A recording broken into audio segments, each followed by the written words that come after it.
Kaixo, ongi etorriak, hauxe da 11. unitatea, eta lehenik eta behin galdera bat. Zuek lokuluskarik egiten alduzue, siestarik egiten alduzue, egunero.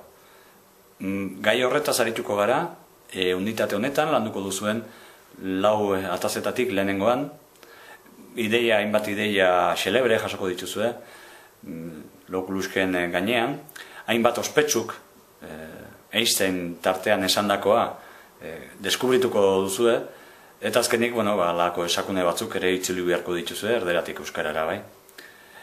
Lokuluskatik esnatuta berriz, eta udaberria hortxe daukagula, ate joka, badakizu udaberria oso garai ona izaten dela, osasunaz arduratzeko, elikaduraz, eta horren kontu bitaz arituko gara.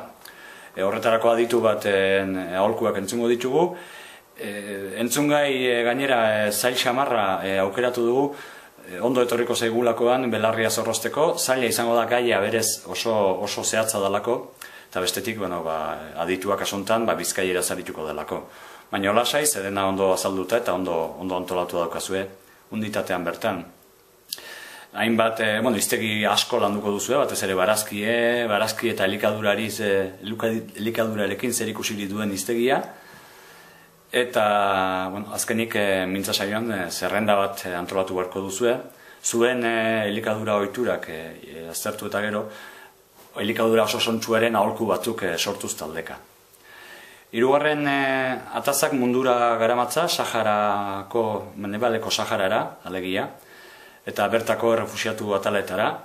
Horretarako ETV-ko kazetari batek egindako bidaitxo bat, aitzaki hartuko dugu, eta horren gaineko hainbat lanketa burutuko ditugu esan bezala, Saharako herria eta bertako errealitatea gehiago ezagutzeko asmotan, bai.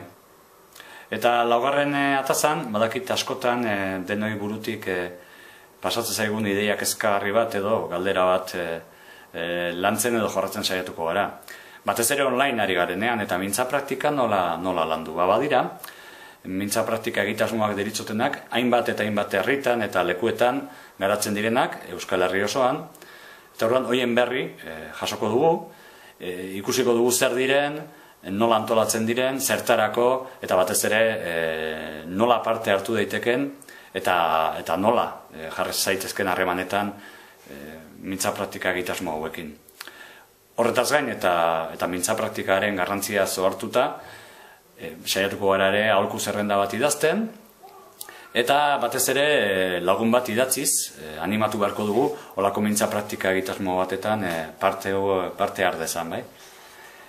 Gero, osagarritan, edo gehigarritan, alde batetik Javier Muguruza musikaria pixka gehiago ezagutuko dugu, bere aholkua jasoko ditugu euskara ikasteko, eta bere kantu bat ere landuko dugu.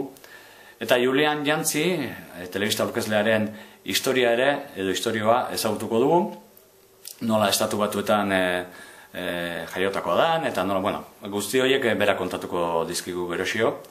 Eta azkenik, deklinabidea, izen sintagma, aditz sintagma, izen aditzak eta hiztegia ere, eta sinonimoak barkatu, errepasatuko ditugu, esan bezala osagarri horietan.